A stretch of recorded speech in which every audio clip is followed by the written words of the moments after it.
It has been a minute, and there's a lot of folk out here with the car videos, things now. You know what I mean? Big shouts to my brother Danny B, because of course he's the best at it. Uh,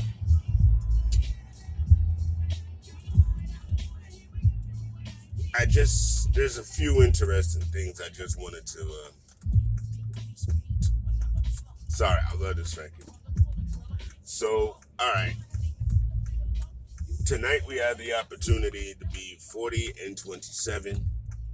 I'm not trying to sleep on Charlotte because you know there's a lot of it's any given day. You know what I mean. You just never know, and a team could get you. So I'm just trying to tether my joy just a little bit and jumping up and down about some 10-game winning streak. I'll do that in a minute.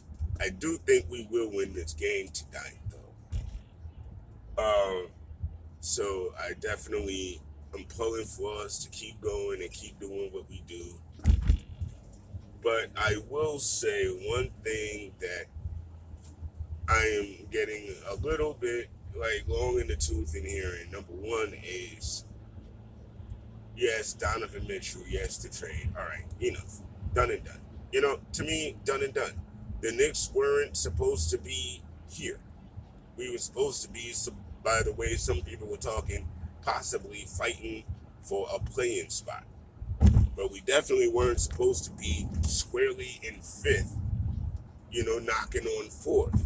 So, no, it doesn't matter if we lose to Cleveland in the first round of the playoffs. No, not necessarily, no.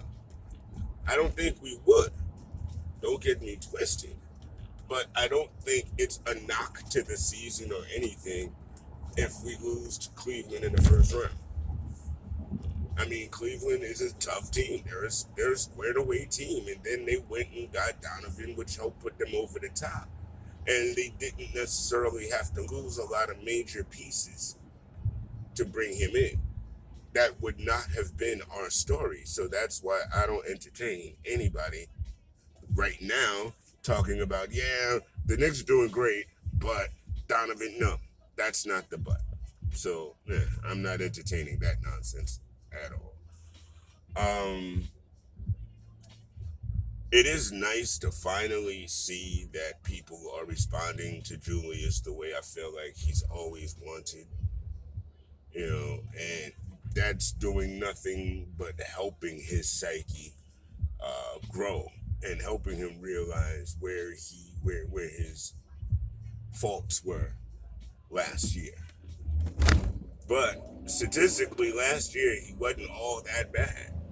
So everybody makes it out that it was just a supreme fall off. It wasn't that. The optics of it were a lot worse because of, well, as we know. But I said it in a post yesterday after the tag retweeting one of JB's posts. From the time that Tibbs got here, this is the team that I knew that was coming. And, things don't always look pretty. But his impact on this team was immediate when it came to defense. It gave us an identity. And while a lot of people misconstrued the 4th seed year as an individual year, again, we look at these seasons separately from each other individually as if one season does not fall into another. But that's how development goes. And from the time we had Bobby Portis, Noah Vonleh, and Randall, I still knew that Randall was the one because he was the one that was paid the most. So to me, that told me he was the guy. I have been argued that down a million times by folk that are respected in the community. I disagreed with them completely. I felt like this was what they were doing. I felt like Tibbs was the guy to bring that out, and everybody knows that. And the ugliness that happens within the fan base at times Instead of us just kind of enjoying the building of what was going on, folk was mad, folk didn't want this, folk didn't want that, folk wanted this guy fired, wanted this guy traded for a box of peanuts, you know.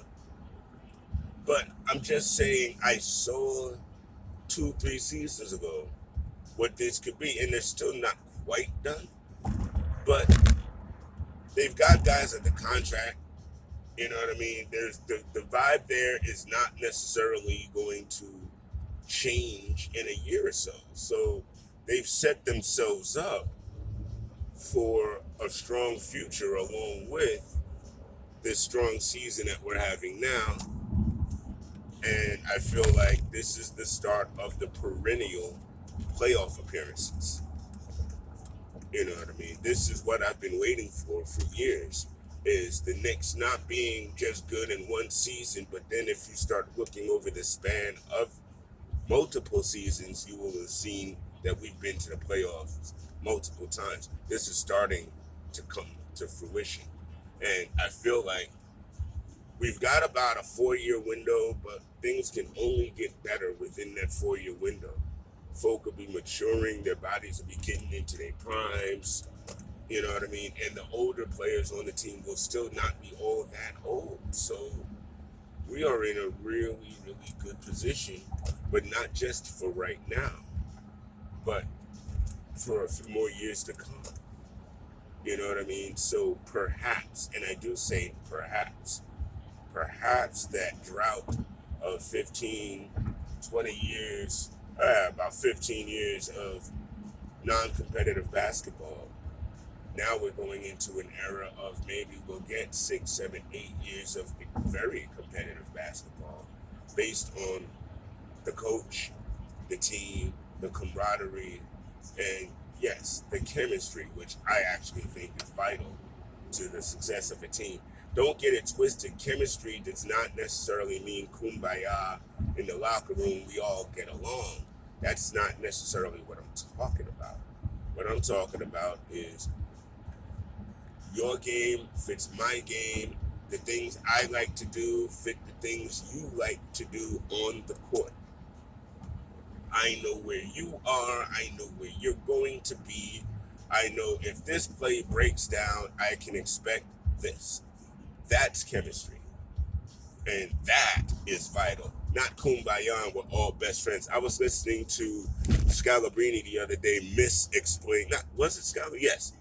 Yes, it was Scalabrini explaining chemistry. He was actually knocking media people who use chemistry as a description. Like, he was trying to say, oh, when the team is doing well, oh yeah, we're all together and it's chemistry. But when the teams are doing bad, he's like, what? So the chemistry is gone? And I'm like, that's not really it. It's weird that he would express it that way, but I think he was not necessarily talking about how players feel about it, but how the media uses the word. And the media is on some crap anyways, most of the time. So there's that. But in my humble opinion, chemistry is, as I explained, it's the gelling of games on the court. And with the addition of Josh Hart, they've done that. I will say Grimes is shying away a little bit because Grimes and Hart do a lot of the same things, but we need Grimes to stay locked in. Stay ready with that three, because his three is quite nice. Stay ready with the three. Stay ready on defense. And I mean, end of day, we're going to need him. We're going to need IQ. We're going to need Obi. And most definitely, we're going to need RJ to step up a bit in the playoffs. Because if these fellows can, there's really no telling where the Knicks can go. And I'm not going to give too much time or light to the Nick Wrights of the world or the Stephen A. Smiths. But I will say your diatribe is tired. Your lack of information is lazy. And and Nick Wright, you don't ever actually in your god dog life have to address Nick fans directly about anything. You know what I mean? You say it so that we can tune in and share your stupid video across Twitter, which I've seen a bunch of times since yesterday. Them little weird ass plugs in your hair. You know what I mean? Sometimes just accept the fact that you're balding. You look better then than you do now. You look like a weird Nick Nolte, John Wick wannabe kind of vibe there with the John B. beard. It's just not working, bro. It's just not working. It's not working. You're like Nicolas Cage now. Yeah. So maybe you might want to stay away from basketball commentary for a little while because it's just sad. But anyway, moving on. Uh, Apparently, Perk is the new invitee to the barbecue, I guess you'd say, and I guess that's cool. Personally, I still don't like all this attention on the Knicks. I just don't. But that's just me. You know what I mean? I don't like attention on none of my teams, especially when we're doing well. I don't need no bandwagoners. I don't need nobody who hasn't been here before all of a sudden waxing poetic and giving praises. You know what I mean? I don't need no more backhanded compliments, stuff like that. Just, y'all go ahead. Leave the Knicks alone. Leave them to us. Let us continue to support and enjoy our family. And there it is. So strap in tonight, guys. I know it's going to be another good game. You know, it's coming down to the wire for like 15 plus games left. It's coming down to the wire. You know, where do y'all think we're going to be? Do you think we're going to end up catching Cleveland? And do you think we should catch Cleveland? Do you think we are better off at home or on the road against Cleveland? Personally, I feel like we play better on the road. So maybe I'd rather be on the road than at home. You know what I mean? Just to make sure we keep all of our rules about the same. But either way, I mean, that 4 and 5 is tough because both teams are really, really quality teams. You know what I mean? Both teams have the propensity to, have an extended series against the teams like Boston and Milwaukee. And Philly, I guess. You know what I mean? But that's it. That's the top 5 right there. I don't think that any of those playing teams are going to beat any of the higher seeded teams. And honestly, I am no longer concerned with the 6th or the 7th spot. The Nets or the Heat. I'm not concerned with them catching us or anything like that. My concern is catching the 3 or the 4, if we still can. Now, granted, Cleveland is not necessarily losing games right now to help give us, that opening. So we're just gonna have to keep winning games. But if we can do that and keep doing that, then we have fate in our own hands. I think the end of the season is going to be very exciting. All the way to the end is going to be very exciting for us. Now the only thing, of course, you have to bring in injuries because, of course, Jalen Brunson hurt his toe, his foot.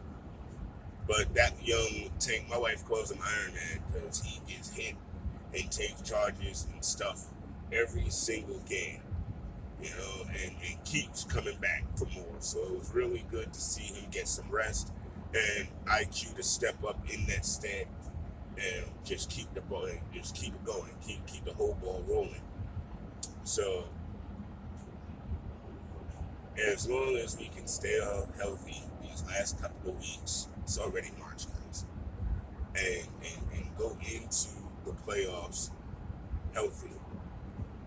I'm not saying we're going to the Eastern Conference Finals and none of that because it all has to be played out. You have to see. But we're not going to be an easy out. And if we get past the second round, we're really not going to be an easy out. And this is what we've been waiting for. This is the excitement. This is the postseason. and we're almost there. You know what I mean? Knicks fans, MJ's Lasagna and crew, all the female content creators and fan base fans, keep flagging, keep holding us down. All the fans that love the Knicks and are rooting for them, keep doing what you do, baby. And for all y'all toxic suckers, you know, the playing of thyself is hilarious.